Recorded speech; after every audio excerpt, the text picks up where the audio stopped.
রবিবার জিরিঘাট অঞ্চলের নন্দনকানন শিববাড়ি প্রাঙ্গণে পুরোপুরি ধর্মীয় অনুষ্ঠানের মাধ্যমে গ্লোবাল হিন্দু হেরিটেজ ফাউন্ডেশন সংগঠন দ্বারা বাচ্চাদের জন্য পরিচালিত বাল্য সংস্কার কেন্দ্রের বার্ষিক অনুষ্ঠান ও হিন্দু জাগরণ সভা প্রথমবারের মতো এই অঞ্চলে বিশেষ সাড়ম্বরে অনুষ্ঠিত হয়।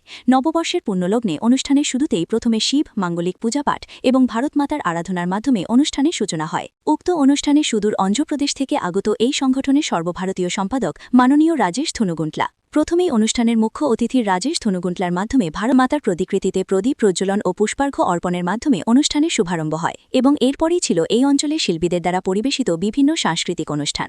গায়ত্রী মন্ত্রের মাধ্যমে সাংস্কৃতিক অনুষ্ঠানের শুভারম্ভ হয় এবং এরপর ছিল বালক বালিকাদের দ্বারা পরিবেশিত হনুমান চালিসা পাঠ এবং শ্রীরামের গানের উপর অভিনব নৃত্যশয়ী।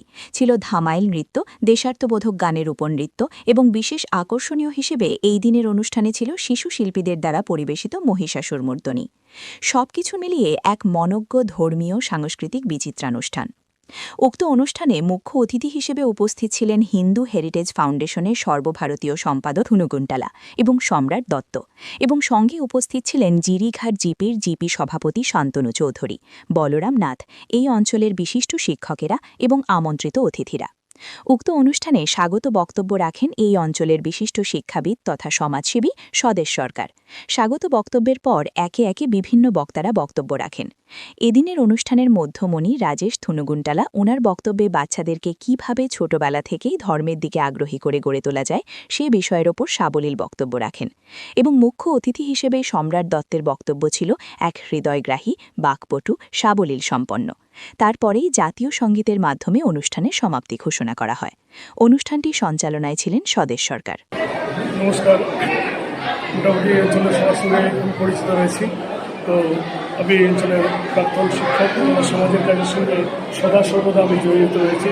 তবে এরূপ একটা অনুষ্ঠানে আজকে আসা আমার প্রথম অনুভূতি এবং এর মধ্যে সত্যিকারের যে আমাদের হিন্দু ধর্ম কীভাবে জাগরিত হবে তার সম্বন্ধে একটা নতুন অভিজ্ঞতা এখানে আজকে সঞ্চারিত হলো এবং যেটা আজকে বাল সম্মেলন যেটা রয়েছে এবং বাল্যকাল থেকে আমাদের হিন্দু ধর্মকে কীভাবে এগিয়ে নেওয়া যায়, হিন্দু সংস্কৃতিকে কীভাবে এগিয়ে নেওয়া যায় তার যে এক প্রচেষ্টা, বিরাট বড় প্রচেষ্টা, এবং তাদেরকে এই সংগঠনের সঙ্গে যারা জড়িত রয়েছেন তাদেরকে আমি অশেষ ধন্যবাদ জানাই। সত্যিকারে আমি প্রভাবিত, আনন্দিত এবং এর অনুষ্ঠানের প্রয়োজন রয়েছে বলে আশা রাখি এবং আগামীতে এই অঞ্চলে আরও ভালো ভালো অনুষ্ঠান হবে আমি সেই আশা রেখে আমি ধন্যবাদ জানাচ্ছি।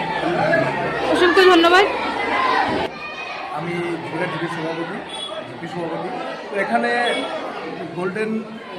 গ্লোবাল হিন্দু হেরিটেজ ফাউন্ডেশনের যে আজকে যে প্রোগ্রামটা হয়েছে এখানে এই গ্লোবাল হিন্দু হেরিটেজ যে বরাকবেলিতে সম্রাট দত্তের হাত ধরেই এখানে এসছে।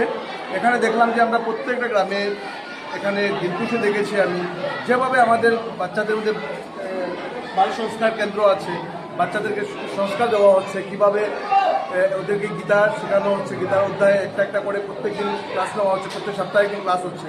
তো খুব ভালো কাজ হচ্ছে।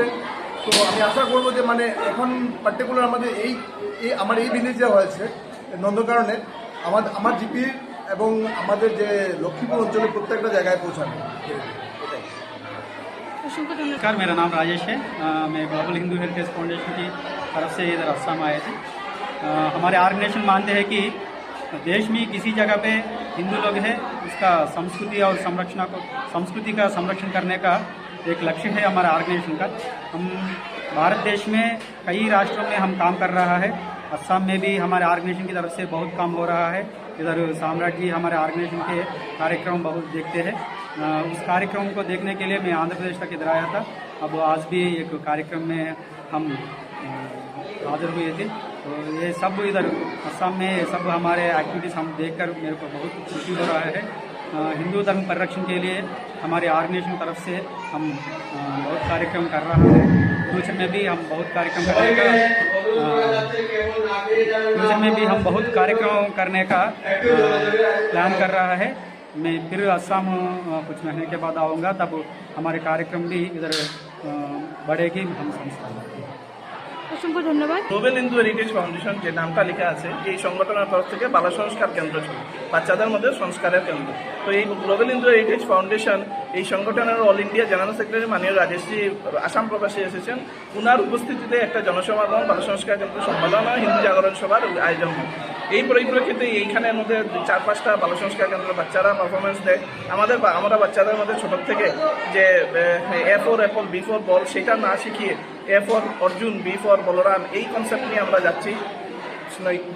চিরাচরিত শিক্ষার সাথে আধ্যাত্মিক এবং নৈতিক শিক্ষাটা যাতে থাকে সেই চিন্তাধারা নিয়ে বাল সংস্কার কেন্দ্র চলে। এই অঙ্গ হিসাবে এখানে এই কার্যক্রম উপস্থিত থাকেন মাননীয় আমাদের এই জিল্লার জিপি প্রেসিডেন্ট শান্তনু চৌধুরী মহাশয়, উপস্থিত বাল সংস্কারের শিক্ষক শিক্ষিকা যারা আছেন, মাননীয় দাদার পরিচালনার কার্যক্রম হয়। এইখানে আজকে 5 নম্বর প্রোগ্রাম হয় মাননীয় রাজেশজির উপস্থিতিতে। তার আগে সোনাই, শিলচর, কাঠিগড়া এবং দিলকুশ, লক্ষ্মীপুরে 4টা 5টা প্রোগ্রাম। অসংখ্য ধন্যবাদ আপনাকে।